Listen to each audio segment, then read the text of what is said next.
Software product management is the function responsible for all aspects of a software project during the whole life cycle of this product. Software product management इसमें complete जो life cycle है एक product का, जिसमें उसकी strategy, planning, development और इसके अलावा मार्केटिंग और उसकी मेंटेनेबिलिटी जो कि डिप्लॉय होने के बाद उसका कंप्लीट लाइफ साइकिल की मैनेजमेंट को कहा जाता है सॉफ्टवेयर प्रोडक्ट मैनेजमेंट। इसमें स्ट्रेटजी आ जाती है कि किस तरह से ये बनेगी, डिज़ाइन होगी, उसमें स्टेक होल्डर्स को देखा जाता है। इसके अलावा उसका विज़न क्या है, उसका नेम क्या होना चाहिए प्रोडक्ट का, फिर उसके बाद उसकी बिज़नेस प्लेस, बिज़नेस मार्केट क्या है, उसमें बिज़नेस केस वगैरह जो हैं वो आ जाते हैं। फिर उसके अलावा इसमें जो डेवलपमेंट वाला फेस है, किस तरह से इसकी प्रोटोटाइप होनी चाहिए, किस तरह से वर्क को लेके चलना है, उसमें लाइफ साइकिल्स जो हैं सॉफ्टवेयर लाइफ साइकिल्स वो आ जाते हैं कि किस तरह से इसको स्केड्यूल करना है, कौन से टास्क को जो है वो पहले कंप्लीट करना है, कौन से बाद में जो है वो टास्क कंप्लीट किए जाएंगे। फिर उसके बाद इसकी मार्केटिंग आ जाती है। मार्केटिंग के बाद जो है उसको देखा जाता है कि किस तरह से लोगों का फीडबैक है, उसमें इम्प्रूवमेंट की जाती हैं, उसमें अगर कोई चेंज करना हो प्रोडक्ट के रिलेटेड तो उसमें जो है वो चेंज किया जाता है। ये कंप्लीट लाइफ साइकिल को जो है वो प्रेजेंट करता है सॉफ्टवेयर प्रोडक्ट मैनेजमेंट। नेक्स्ट हमारे पास डायग्राम है। इस डायग्राम में एक बताया जा रहा है कि design and tech. Design and tech सबसे पहले इस प्रोडक्ट को जो है वो डिज़ाइन किया जाता है, फिर उसको जो है डिज़ाइन करने के बाद, डिज़ाइन के फेस के बाद जो है उसमें ऐड कर दिया जाता है। बिज़नेस आ जाता है, किस तरह से जो है वो बिज़नेस करेगा, बिज़नेस मार्केट क्या होगी, और इसके अलावा बताया जाता है बिज़नेस आ गया। फिर कस्टमर, कौन कौन से कस्टमर्स होंगे, कौन सी टारगेट मार्केट है जिस पे जो है वो प्रोडक्ट जो है वहाँ पे सेल की जाएगी। अगर ऑनलाइन है तो कौन सी मार्केट है जिसको टारगेट करना है और जिसमें वर्थ हो उस प्रोडक्ट की, इसका कंप्लीट जो है वो एनालिसिस किया जाता है। अगर डिज़ाइन फेज़ की बात करें तो डिज़ाइन फेज़ में डिफरेंट जो है इसके मराहिल हैं। उसमें सबसे पहले जो है यूज़ केस डिज़ाइन किए जाते हैं। यूज़ केस के बाद जो है उसकी प्रोटोटाइपिंग पे काम किया जाता है। उसके स्टेक होल्डर्स कौन से हैं, यूज़र कौन से हैं जो कि उसके साथ प्रोडक्ट के साथ या सॉफ्टवेयर के साथ इंटरेक्ट करेंगे, उनकी फंक्शनैलिटी को जो है वो देखा जाता है। फिर इसी तरह बिज़नेस की बात करते हैं तो बिज़नेस, यहाँ पे बिज़नेस मॉडल बनाया जाता है कि रेवेन्यू कैसे जनरेट होगा, कौन टारगेट मार्केटिंग के लिए जो है कौन सी जो है डिप्लॉय करने के लिए मार्केट जो है वो सूटेबल है। फिर इसी तरह यूज़र एंड कस्टमर्स के बीच में किस तरह से रिलेशन हो सकता है और क्या वो प्रोडक्ट को जो है वो यूज़ करेंगे नहीं करेंगे, उनका फीडबैक क्या होगा। ये कंप्लीट जो है ये स्टेप्स फॉलो किए जाएंगे और उसके बाद जो है एक प्रोडक्ट डिप्लॉय की जाती है, फिर उसका फीडबैक लिया जाता है। तो सॉफ्टवेयर प्रोडक्ट मैनेजमेंट जो है ये कंप्लीट एक प्रोडक्ट को स्टार्टिंग से लेके जहाँ तक उसकी लाइफ ख़त्म नहीं हो जाती वो वहाँ तक जो है उस प्रोडक्ट को लेके जाता है। उसको मैनेज करने के नाम को जो है वो सॉफ्टवेयर प्रोडक्ट मैनेजमेंट कहा जाता है। Why is product management important in software development? क्यों इसकी जो है वो ज़रूरत पेश आ रही है, ये क्यों फेमस होता जा रहा है, सॉफ्टवेयर प्रोडक्ट क्यों इम्पॉर्टेंट है? इससे पहले जो है सॉफ्टवेयर प्रोजेक्ट मैनेजमेंट था, अब उसके बाद जो है अब एक प्रोडक्ट को भी जो है वो मैनेज किया जाता है।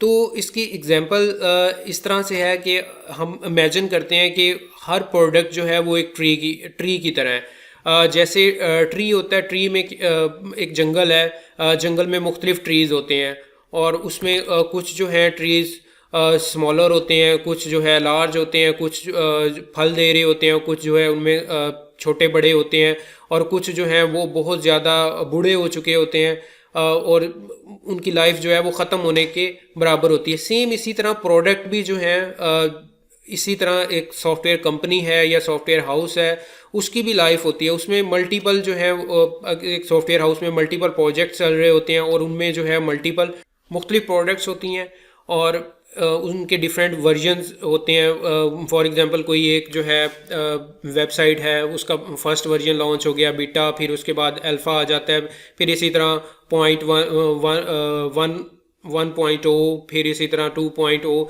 इस तरह से उसके डिफरेंट जो है वो वर्जन निकाले जाते हैं। कोई इनिशियल फेस में होता है, कोई स्टार्टिंग में होता है, कोई प्लानिंग में चल रहा होता है, कोई मार्केटिंग लेवल पे चल रहा होता है, कोई जो है बिजनेस केस किसी का जो है वो बनाया जा रहा होता है, और कोई जो है डिप्लॉय कर दिया जाता है। तो इस तरह से मुख्तलिफ जो है वो सॉफ्टवेयर्स हैं इम्प्लीमेंट हो रहे होते हैं, अल्फ़ा बीटा, उसके डिफरेंट जो है वो वर्जन्स जो है वो लॉन्च हो रहे होते हैं। तो सेम इसी तरह एक जो सॉफ्टवेयर प्रोडक्ट मैनेजमेंट है ये इस तरह से काम करती है जैसे एक फॉरेस्ट ऑफिस होता है जो कि ट्रीज़ की जो है वो केयर कर रहा होता है, और उनकी सीडिंग कब की जाएगी, उनकी जो है न्यूट्रिंग कब की जाएगी, न्यूट्रिशन वगैरह, और उनके जो है वाइल्ड एनिमल वगैरह से जो है उनको बचाना। सेम इसी तरह सॉफ्टवेयर प्रोडक्ट मैनेजमेंट भी यही काम कर रहा होता है, लेकिन ये एक किसी सॉफ्टवेयर प्रोडक्ट को जो है वो लेके चल रहा होता है, उसको मैनेज करना टास्क होता है। इसमें स्केजुअल करना, स्ट्रेटजी बनाना, उसका बिजनेस जो है बिजनेस मॉडल तैयार करना, ये सारे जो हैं वो सॉफ्टवेयर प्रोडक्ट मैनेजमेंट का पार्ट होते हैं।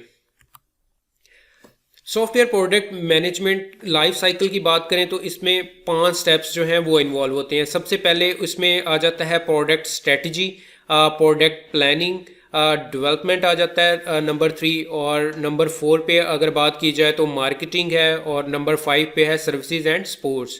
प्रोडक्ट स्ट्रेटजी में स्ट्रेटजी बताई जाती है कि विजन क्या है प्रोडक्ट का, कहाँ पे ये इम्प्लीमेंट होगी, और इसके अलावा जो है इसमें स्टेक होल्डर कौन कौन होंगे, कैसे जो है वो रेवेन्यू जनरेट करेगा। एक कंप्लीट स्ट्रेटेजिक डॉक्यूमेंट जो है उस प्रोडक्ट के रिलेटेड जो है वो डिज़ाइन किया जाता है।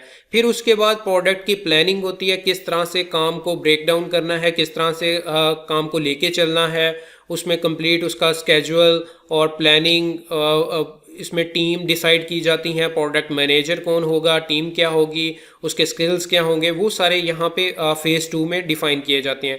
फिर उसके बाद आ जाता है डेवलपमेंट। डेवलपमेंट में इसमें यूज़ केसेस वगैरह बनाए जाते हैं, कौन इंटरेक्ट करेगा सिस्टम्स के साथ, उसमें फंक्शनैलिटी देखी जाती हैं, functional non functional requirements gather की जाती हैं, और इसके अलावा डाटा फ्लो कैसे होगा, डाटा बेसिस किस तरह से काम करेंगी, और बैक एंड प्रोग्रामिंग क्या होगी, फ्रंट एंड किस तरह से उसको जो है वो डिज़ाइन किया जाएगा। कंप्लीट जो डेवलपमेंट का काम है वो फेज़ 3 में किया जाता है। Fourth one marketing. उसके बाद टारगेट ऑडियंस को देखा जाता है कि कहाँ पे जो है इसको हमने मार्केट करना है, एडवर्टाइजमेंट, फेसबुक, सोशल मीडिया का इस्तेमाल करते हुए जो है प्रोडक्ट को जो है मार्केट करना है, लोगों तक कैसे पहुंचाना है, उसके डिफरेंट जो है वो मेथड्स डिस्कस किए जाते हैं। फिर लास्ट पे आ जाता है सर्विस एंड स्पोर्ट्स। अगर हम ने कोई प्रोडक्ट लॉन्च कर दिया, लॉन्च करने के बाद जो है उसमें कोई चेंजेस करने हैं, कोई नया वर्जन आना है, या इसके अलावा उसमें किसी तरह की हेल्प चाहिए हो, उसका डेमो स्टेशन देनी क्लाइंट को, तो वो जो है वो इस फेज़ में फेज़ 5 में किए जाते हैं। कोई नया वर्जन कंट्रोलिंग यहाँ पे होती है, सपोर्ट प्रोवाइड की जाती है, क्लाइंट के साथ चैट होती है, तो वो फेज़ 5 में जो है वो डिज़ाइन किया जाता है। तो ये ओवरऑल जो है एक सॉफ्टवेयर प्रोडक्ट मैनेजमेंट का लाइफ साइकिल है। थिंग्स टू लर्न जो हम यहाँ पे अब डिस्कस करेंगे इस ओवरऑल कोर्स में, उसका एक ओवरव्यू है, क्योंकि आज फर्स्ट लेक्चर है तो इसमें हम सबसे पहले डिस्कस करते हैं प्रोडक्ट स्ट्रेटजीज। प्रोडक्ट स्ट्रेटजी क्या होती है? प्रोडक्ट स्ट्रेटजी एक ऐसा कह लो कि एक फेज होता है, एक डॉक्यूमेंट होता है जिसमें हमें क्लियर हो जाता है कि हमारी प्रोडक्ट जो है वो किस तरफ जा रही है, किस डायरेक्शन में जा रही है। इसमें जो है विजन प्रोडक्ट का क्या होगा, प्रोडक्ट की प्राइस क्या होगी, किस जगह पे इस प्रोडक्ट को जो है वो लॉन्च किया जाएगा, प्रमोशंस कोई देनी है, कोई प्राइस सेट करनी है, तो वो सारी जो है वो यहाँ पे डिस्कस किया जाता है। Product strategy is the plan created by a company to define the vision of a product and identify how that vision will be realized। अब इसी तरह विजन क्या होता है? विजन ये है कि कोई एक प्रोडक्ट है, वो प्रोडक्ट किस डायरेक्शन में जाएगी, किस खास ऑडियंस के लिए। जैसे फॉर एग्जांपल नेटफ्लिक्स है। अब नेटफ्लिक्स पे क्या होता है, नेटफ्लिक्स एक स्पेसिफिक ऑडियंस के लिए है जो कि मूवीज़ वगैरह को पसंद करते हैं। फिर उसमें जो उस टाइप की ऑडियंस है जिन्हें इंटरटेनमेंट रिलेटेड जो हैं वो चीज़ें पसंद है, प्रोडक्ट्स पसंद है, तो उन लोगों को टारगेट किया जाता है।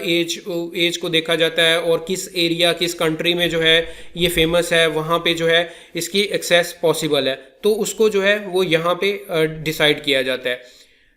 फिर उसके अलावा विजन के में आ जाता है नेम, प्रोडक्ट का नेम क्या होगा, प्रोडक्ट के नेम के अलावा उसमें डिफरेंट स्ट्रेटजीज हैं, उसके लीगल डॉक्यूमेंट क्या होंगे, उस रेवेन्यू कैसे जनरेट करेगा, प्रमोशन कैसे करनी है, प्राइस क्या होगी प्रोडक्ट की, किस तरह से उसको जो है वो लेके चलना है, वो सारे प्रोडक्ट स्ट्रेटजी में डिफाइन किए जाते हैं। थिंग्स टू लर्न में नेक्स्ट हमारे पास आ जाता है बिजनेस मॉडल, कि इसको किस तरह से लेके चलना है, क्लाइंट के साथ कैसे बात करेंगे, स्टेक होल्डर्स इस पे जो है किस तरह से इसको सब्सक्रिप्शन कोई मॉडल रखना है, रेवेन्यू जो है वो किस तरह से जनरेट होगा, वो सारी जो है वो डिस्कशन यहाँ पे की जाएगी।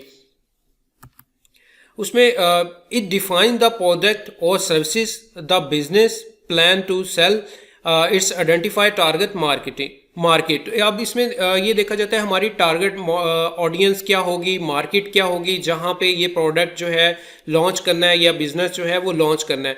तो यहाँ पे हम एक बिजनेस मॉडल क्रिएट करेंगे, बिजनेस केसेस बनाएंगे जो कि डिफाइन करेंगे कि एक्चुअली अगर हम कोई प्रोडक्ट या जो हम मैनेज करना चाह रहे हैं या प्रोडक्ट जो है वो लॉन्च करना चाह रहे हैं वो किस मार्केट के लिए जो है वो सूटेबल होगी, तो उसको जो है वो बिजनेस मॉडल में डिटेल से जो है वो डिस्कस किया जाता है। इसमें कैनवस पे जो है इसके कुछ चार्ट्स हम बनाएंगे जिससे पता चलेगा कि कस्टमर के साथ कैसे लिंक करना है, वैल्यू क्या है, प्रमोशन कैसे की जाती है, रेवेन्यू कैसे जनरेट होगा। एक कंप्लीट एक बिजनेस मॉडल जो है वो क्रिएट किया जाता है।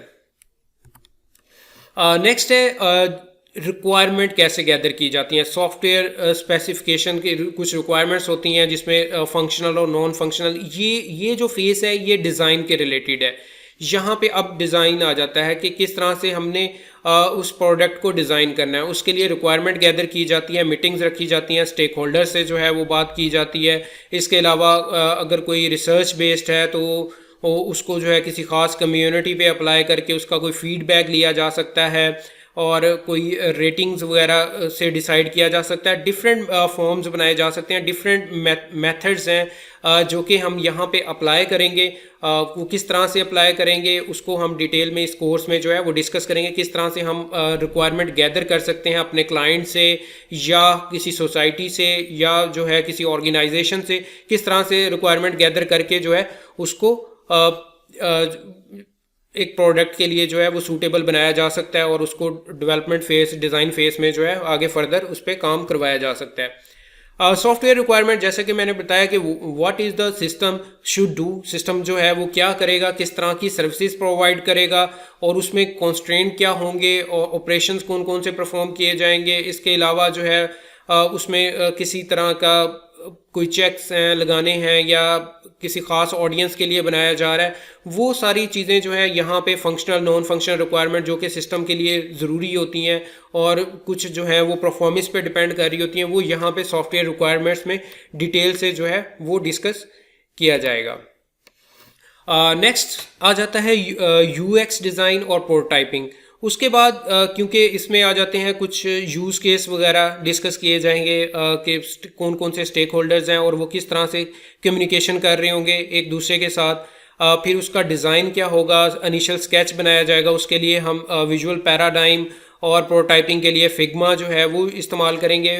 फिग्मा एक टूल है जो कि एक प्रोवाइड कर रहा है, उसमें वेब के रिलेटेड और मोबाइल के रिलेटेड जो है इंटरफेस बनाने के लिए हेल्प करता है। ये जस्ट प्रोटोटाइपिंग के लिए इस्तेमाल किया जाता है। इसी प्रोटोटाइपिंग को हम क्लाइंट अपने कस्टमर को दिखा सकते हैं, अगर वो सेटिस्फाइड होता है तो उस पर जो है वो मज़ीद काम किया जाता है। तो इस तरह से ये जो है ये काम कर रहा होता है। और इसी तरह इसमें स्लैग है और टूल्स हैं जिन पे जो है वो काम किया जाएगा और प्रोटोटाइप जो है वो डिज़ाइन की जाएगी जो कि आगे फर्दर इस्तेमाल होंगे। नेक्स्ट है डेवलपमेंट मेथोडोलॉजी, क्योंकि जब हम कोई सॉफ्टवेयर की बात करते हैं तो उस सॉफ्टवेयर को step by step break down करके जो है, क्योंकि बड़े प्रोजेक्ट होते हैं उसको छोटे छोटे जंक्स में, इंक्रीमेंट्स में डिवाइड करके जो है वो काम किया जाता है। कुछ टीम के मेंबर्स एक मॉड्यूल पे काम कर रहे होते हैं, कुछ जो है वो दूसरे मॉड्यूल पे काम कर रहे होते हैं, तो इस तरह से जो है इसमें काम किया जाता है। तो उसके लिए यहाँ पे जो मेथोडोलॉजी डिस्कस होगी वो अजाइल मेथोडोलॉजी होगी। उसमें ब्लैक लॉग, स्प्रिंट्स कैसे डिज़ाइन करते हैं, किस तरह से स्टेक होल्डर्स के साथ जो है वो कम्युनिकेशन की जाएगी, स्टोरीज़ कैसे जो है वो यूज़र की इस पे काम किया जाएगा, वो सारा यहाँ पे डिटेल से डिस्कस करेंगे। डिज़ाइन स्प्रिंट्स कैसे डिज़ान होते हैं, यूज़र स्टोरी कैसे लिखी जाएगी, उस पर फिर उसको स्केजुअल कैसे किया जाएगा, कितनी देर में कौन सा काम जो है वो परफॉर्म किया जाएगा, यूज़र की स्टोरी पे काम होगा। यूज़र की स्टोरी एक्चुअली रिक्वायरमेंट्स ही होती हैं जो कि हम पिछले फेज में गैदर करके आए होंगे, तो उसको किस तरह से लेके चलेंगे, उसके लिए हम कुछ सॉफ्टवेयर जो हैं उनका इस्तेमाल करेंगे और उनको जो है वो स्केजुअल करेंगे। नेक्स्ट है प्रोडक्ट मार्केटिंग।